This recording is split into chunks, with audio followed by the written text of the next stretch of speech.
সবসময় সব জায়গায় দেখতে পাই আমরা, এবং অনেক আছে ওর ছবিতে ওর কাজের মধ্যে অনেক কিছু আমরা খুঁজে পাই।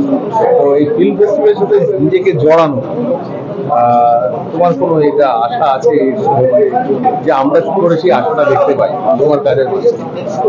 আমার কাজ বলতে আমার মানে যেহেতু আমি এটা অ্যাম্বাসেডর, তো আমি এটা আরো মানুষ অব্দি পৌঁছায় যাতে এই প্ল্যাটফর্মটা, সেটার চেষ্টা আমি করব। আর ডেফিনেটলি ভালো কাজ করার কিন্তু প্রত্যেকটা মানুষের থাকে এখানে। যারা নতুন ছবি জমা দিয়েছে তারা যদি আমাকে চায় পরবর্তী ছবিদের নিতে, ডেফিনেটলি আমি তাদের সাথে কাজ করতে চাই।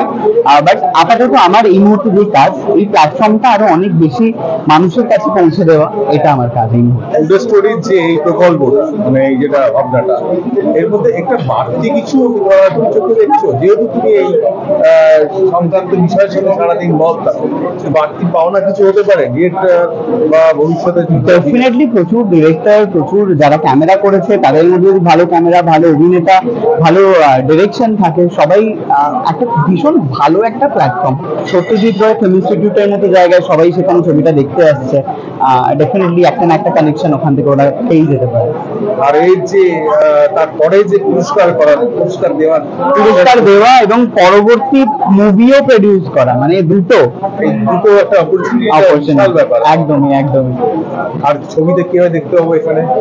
ছবিটা দেখতে গেলে সত্যজিৎ রায় ফিল্ম ইনস্টিটিউটের ভেতরে যে স্ক্রিনিং হল রয়েছে সেখানে দেখানো হবে। আমার ইনভলভমেন্ট শুধুমাত্র আমি এটা প্রচার, মানে আমাকে দেখা যাবে না, আমি কোনো ছবিতে নেই, বাট আমি প্রচারের জন্য।